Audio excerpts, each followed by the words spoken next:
honoring August Wilson, who was born in 1945, passed away in 2005. August Wilson was an outstanding American playwright. He was based at the Yale Repertory Theatre, but his reputation was international. His plays were a major presence on Broadway. Author of a cycle of 10 powerful plays, he won 2 Pulitzer Prizes. His plays recover the unwritten history of African American communities, and his political consciousness honors the stories of mostly poor, struggling African Americans living within unjust systems in America. Here's an excerpt from Joe Turner's Come and Gone. The only thing I knew was something was keeping me dissatisfied. Something wasn't making my heart smooth and easy. Then one day my daddy gave me a song. That song had a weight to it that was hard to handle. That song was hard to carry. I fought against it. Didn't want to accept that song. I tried to find my daddy to give him back the song. I found out it wasn't his song. It was my song. It had come from way deep inside me. I looked long back in memory and gathered up pieces and snatches of things to make that song. I was making it up out of myself, and that song helped me on the road. I was the song in search of itself. When a man forgets his song, he goes off in search of it, till he finds out he got it within him all the time.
Barbara Holmes is an associate professor of ethics and African American religious studies at Memphis Theological Seminary.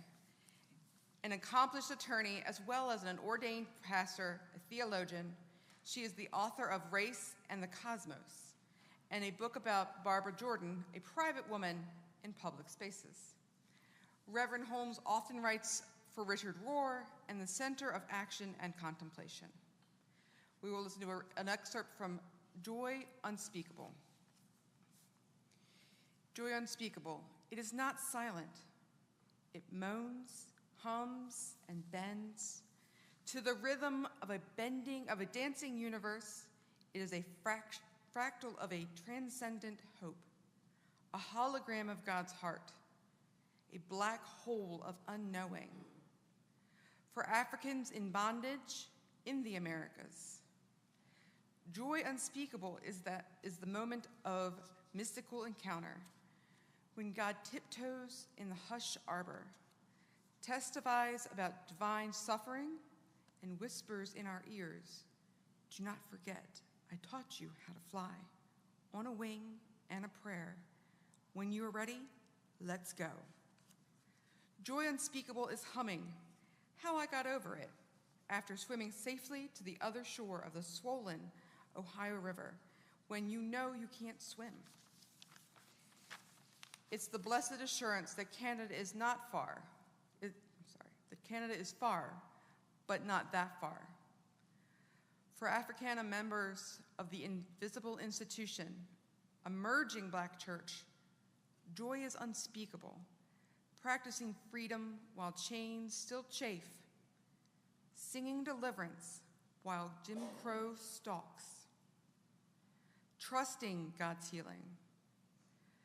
Joy unspeakable is a symphony of incongruities, of faces aglow and hearts on fire, and the wonder of surviving together.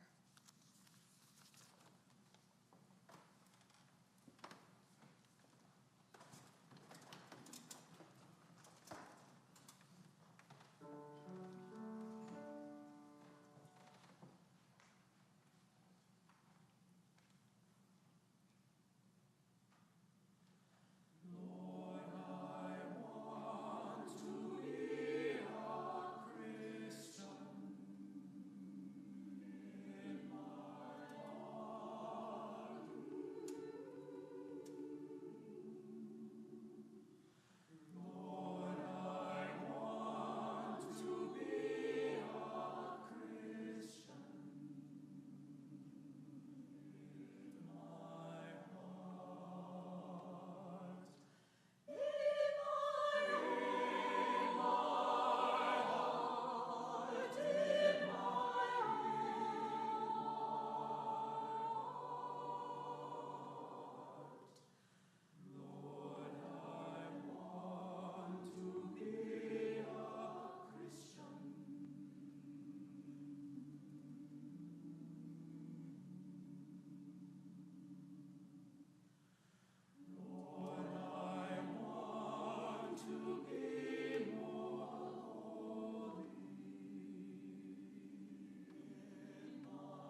A reading from Harriet Tubman, famous quotes in her words.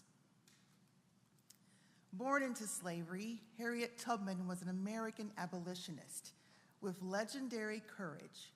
She was known as the Moses of her people, and she guided at least 70 people to freedom in 13 missions from the South to free territories.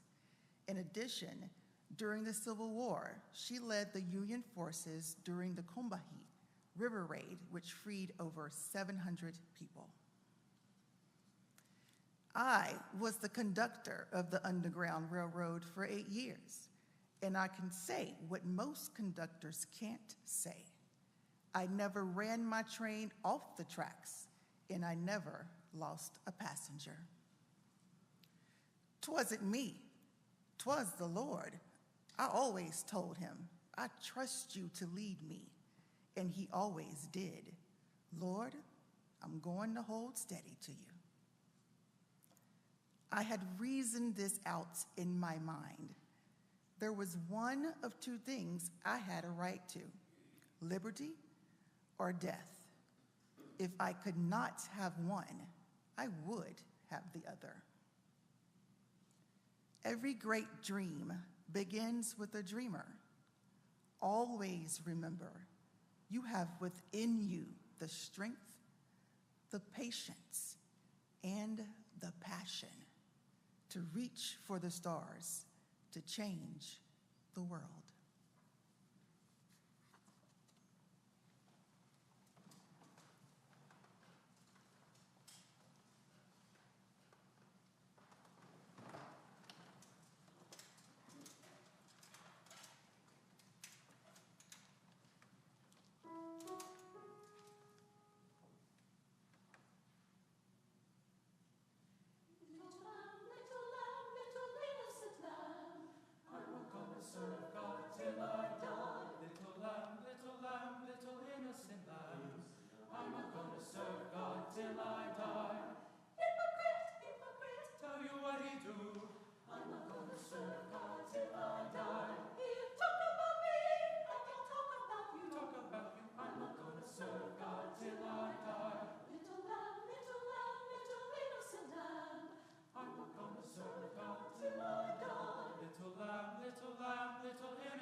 Alice Walker became one of the best-known Black writers in the second half of the 20th century. When her novel, The Color Purple, was published, she shot to fame and became a spokesperson for women's equality on a national scale. She is still unwavering in her commitment to explore the lives of Black women. As a gifted and prolific writer, having created numerous novels, essays, poems, and short stories, she is now a legend in her own right. In a 1983 book of her essays and memoirs titled In Search of Our Mother's Gardens, Ms. Walker wrote of her mother's life. During her working day, she labored beside, not behind, my father in the fields. Her day began before sunup and did not end until late at night. There was never a moment for her to sit down undisturbed, to unravel her own private thoughts, never a time free from interruption by work or the noisy inquiries of her many children. And yet, it is to my mother and to all mothers who were not famous that I went in search of the secret of what has fed that muzzled and often mutilated but vibrant creative spirit that the Black woman has inherited and that pops out in wild and unlikely places to this day. In the Smithsonian Institution, there hangs a quilt, unlike any other in the world.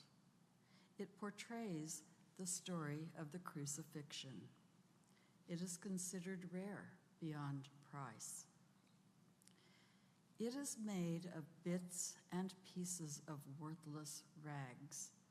It was made by an anonymous Black woman in Alabama.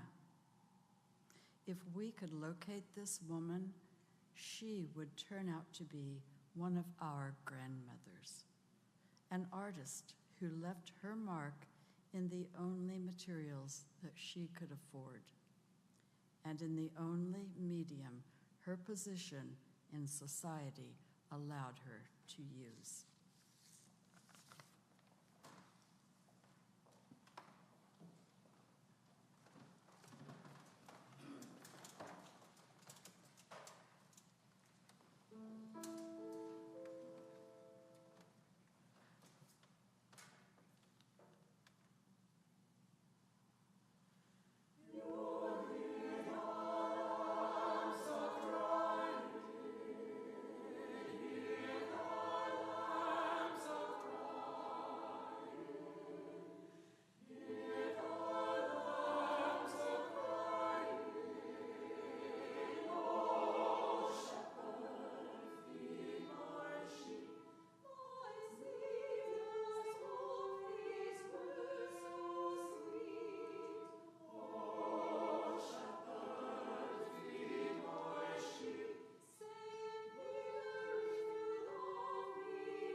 A reading from The Cross and the Lynching Tree by James H. Cone.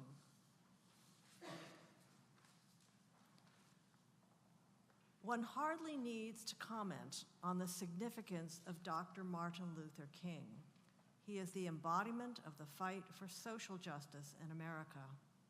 This passage illustrates his courage in the face of death threats, as well as his realistic awareness of the danger he was in. Excuse me, a few weeks after he and his family survived the bombing of his home.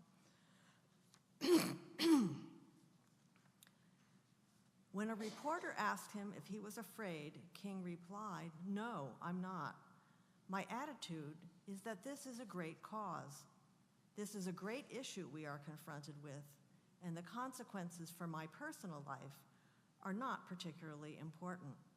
It is the triumph of the cause that I am concerned about.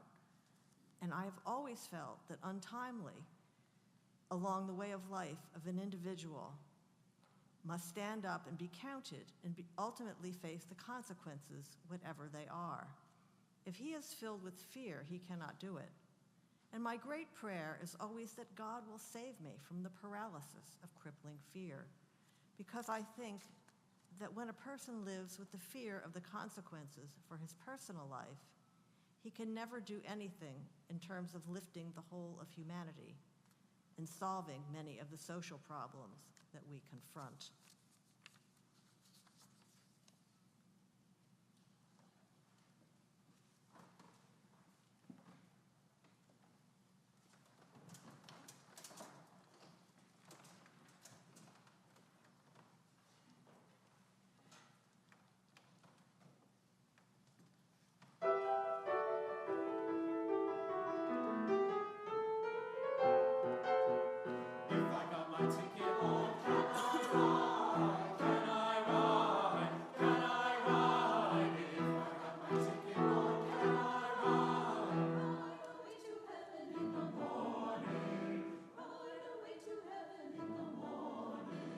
If I got my ticket, Lord, can I ride? Can I ride? Can I ride? If I got my ticket, Lord, can I ride? Ride away to heaven in the morning. Ride away to heaven in the morning.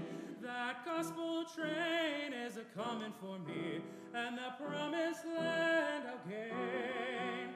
Oh, I hear them wheels a-humming, my Lord. I'm ready to board the train. Let me ride, Lord, yes, ride, Lord. In that morning, my Lord. Ride, Lord, keep singing. I know I've been converted, and I ain't gonna beg no Lord, for my soul is bound to Jesus my Lord, and the devil can't do me no harm. Lord, let me ride, ride, let me ride, ride, ride, said ride, ride, ride away to heaven in the morning, Lord.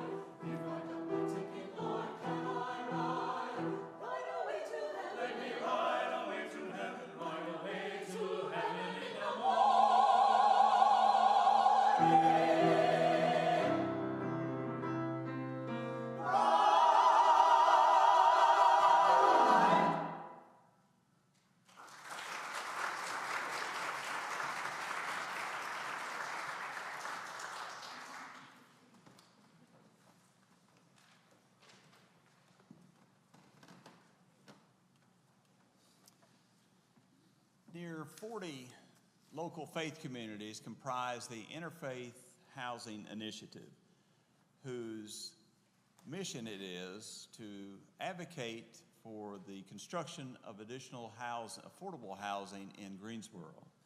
and also to raise funds for the construction of additional affordable housing. I want to tell you about a really neat project that the community is taking on. It is to raise $1.25 million for the construction of 6 brand new affordable townhomes. We have already raised nearly $800,000 toward our goal of $1.25 million. The offering we're taking today will go to help construct those 6 new affordable townhomes. Thank you for taking a moment to consider supporting and funding the construction of those homes. And so when you think about it, for the next several decades, 6 families plus will benefit from the construction of those townhomes, and you will have a part in raising families throughout Greensboro for years to come. You can give by using this QR code here on the bulletin that you have, or by using the Holy Trinity website, or if you're around the church, I'll be glad to help you make a contribution with a check. Thank you for your work and for your ministry and for your care for those in our community who need an affordable housing to live in.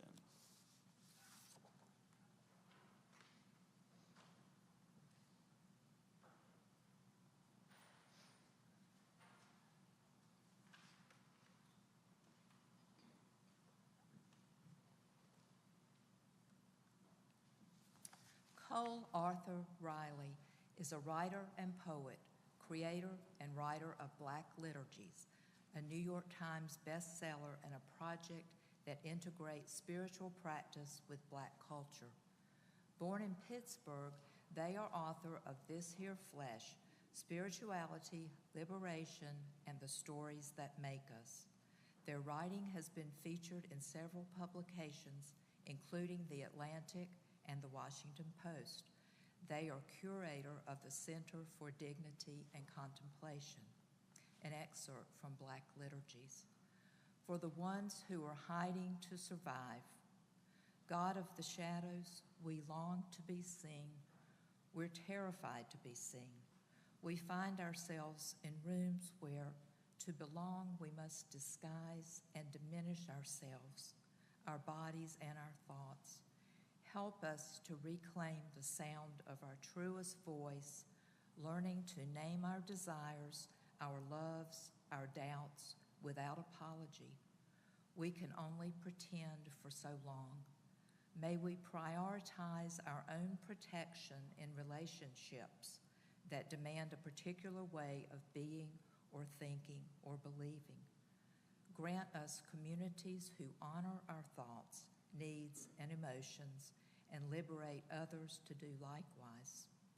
But until we're safe, until we can come out of hiding without being destroyed, grant us an interior stability, that we would be grounded in who we are, even when the world is not human enough to honor it. Wait with us for the day. May it be so.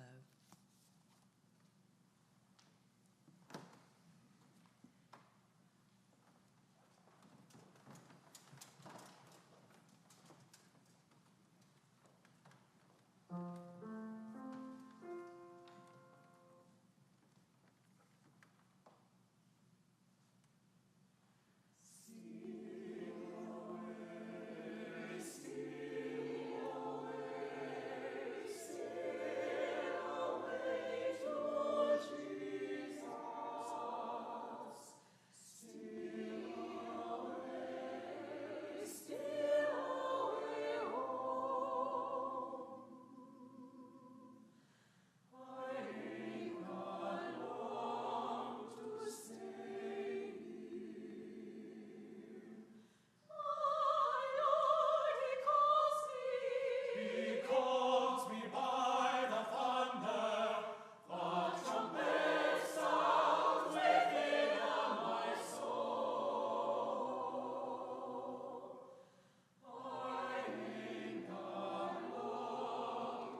Writer and civil rights activist, internationally known for his novels, plays, and essays, James Baldwin made an indelible mark on his times and on the history of Black literature, writing and appearing on numerous television shows for interviews and discussions. Known for his courageous voice that was always on the cutting edge, he reminds us that we must never accept injustice and hatred passively. His book of essays, The Fire Next Time, and the novel Go Tell It on the Mountain are two of his most acclaimed works. Our reading today comes from Notes of a Native Son, a book of 10 essays written by James Baldwin. It began to seem that one would have to hold in the mind forever two ideas which seemed to be in opposition. The first idea was acceptance, the acceptance totally without rancor of life as it is, of men as they are. In the light of this idea, it goes without saying that injustice is a commonplace. But this did not mean that one could be complacent, for the second idea was of equal power, that one must never in one's own life accept these injustices as commonplace, but must now fight them with all one's strength. This fight begins, however, in the heart. And now it has been laid to my charge to keep my own heart free of hatred and despair. This intimation made my heart heavy.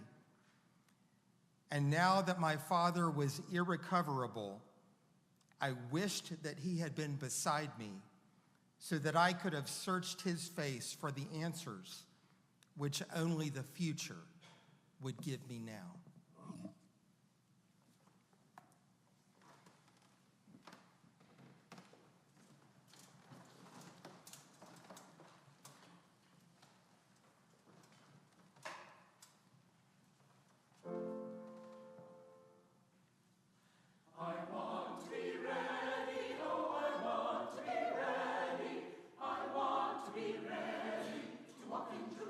Just like John, I want to be ready.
One or two announcements while I have the mic.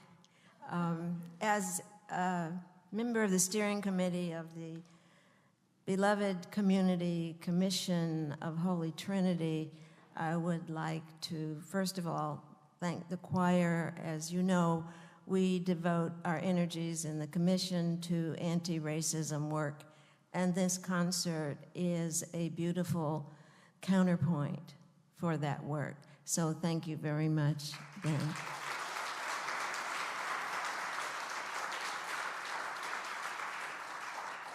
And as such, we would like to invite all of you in honor of our choir to a lovely reception in the Haywood Duke Room, where there are lots of really beautiful goodies waiting for you. I noticed them before I came up, so don't miss the reception, choir.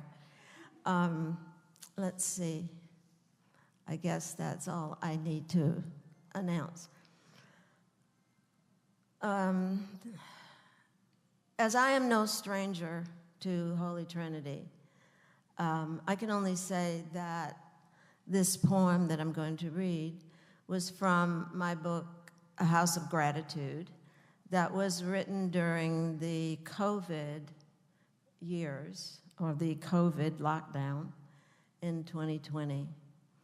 It is in honor of Congressman John Lewis, who died in July of 2020, a courageous and outstanding activist and example for us.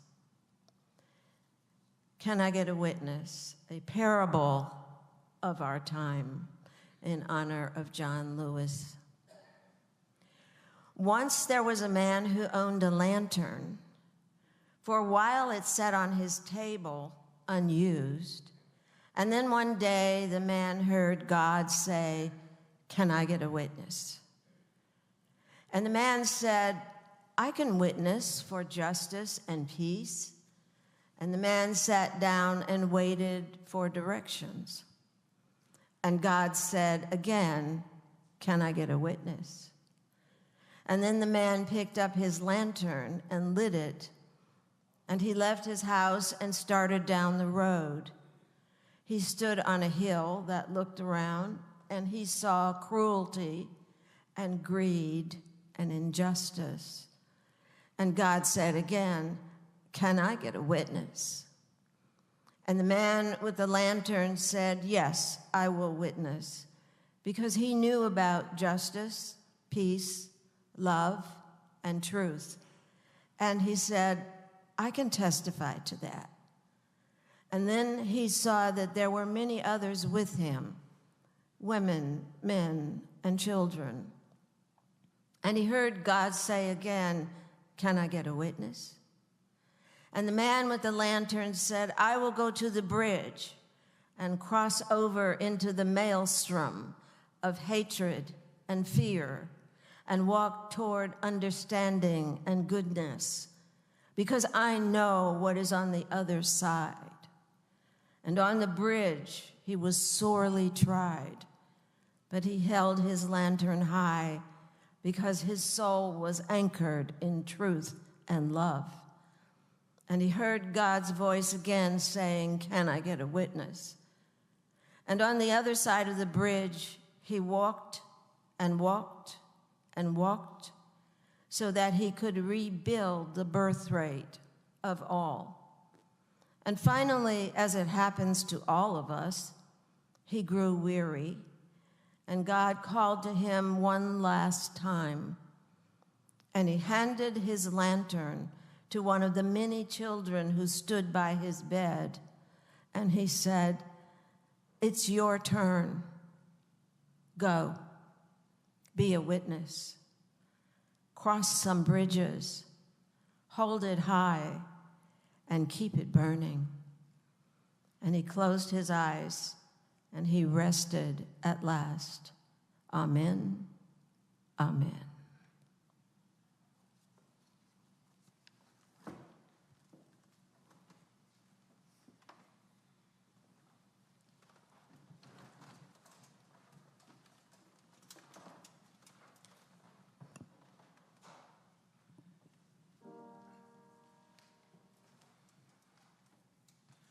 Lord, I keep so busy praising my Jesus. Keep so busy praising my Jesus. Keep so busy praising my Jesus. 'Cause when I'm healing the sick, when I'm healing the sick, when I'm healing the sick, 'cause it takes all of my time, all of my time. Glory and honor, glory and honor. Lord, I keep so busy working for the kingdom. Keep so busy working for the kingdom. Keep so busy working for the kingdom. Ain't got time. 'Cause when I'm feeding the poor, when I'm feeding the poor, when I'm feeding the poor,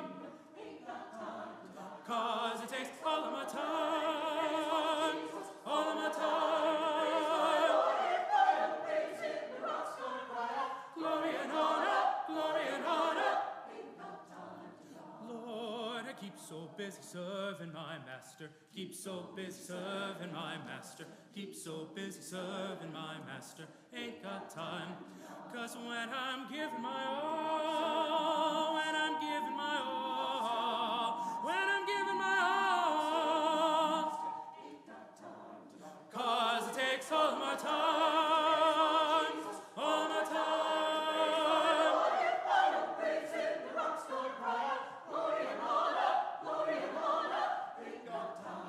Now won't you get out of my way? Get out of my way.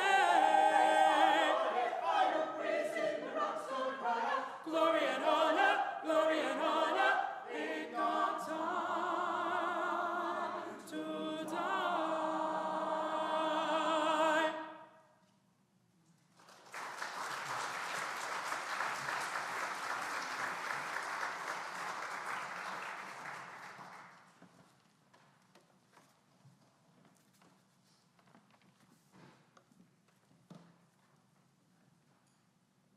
Claude McKay, 1889, 1948.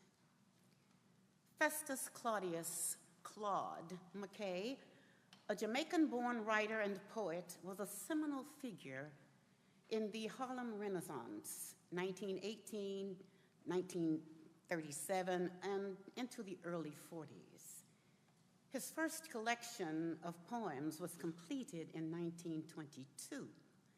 He wrote 5 novels, Home to Harlem in 1928, which was a bestseller that won the Harmon Gold Award in Literature, Banjo in 1929, Banana Bottom in 1933, Harlem Glory in 1938, and a manuscript called Amiable with Big Teeth in 1941. Which remained unpublished until 2017. There was a novella titled Romance in Marseille, written in 1933 and was recently published in 2020. McKay also authored a collection of short stories entitled Gingertown in 1932. There were also 2 autobiographical books written in 1937. A Long Way from Home, and My Green Hills of Jamaica, published in 1979. The aforementioned poetry collection in 1922, entitled Harlem Shadows, was among the first books ever published during the Harlem Renaissance. His most well-known poem from that collection, the sonnet, If We Must Die, was written during the Red Summer of 1919 to protest the racial violence. It was celebrated by having been recited by Sir Winston Churchill to the United States Congress to represent a broader, more universal struggle for freedom, and as part of an appeal for American support against the Nazis. If we must die. If we must die, Let it not be like hogs hunted and penned in an inglorious spot, while round us bark the mad and hungry dogs, making their mock at our accursed lot. If we must die, oh, let us nobly die, so that our precious blood may not be shed in vain. Then even the monsters we defy shall be constrained to honor us, though dead. O kinsmen, we must meet the common foe. Though far outnumbered, let us show us brave. And for their 1,000 blows, deal one death blow. What though before us lies the open grave? Like men, we'll face the murderous, cowardly pack, pressed to the wall, dying, but fighting back.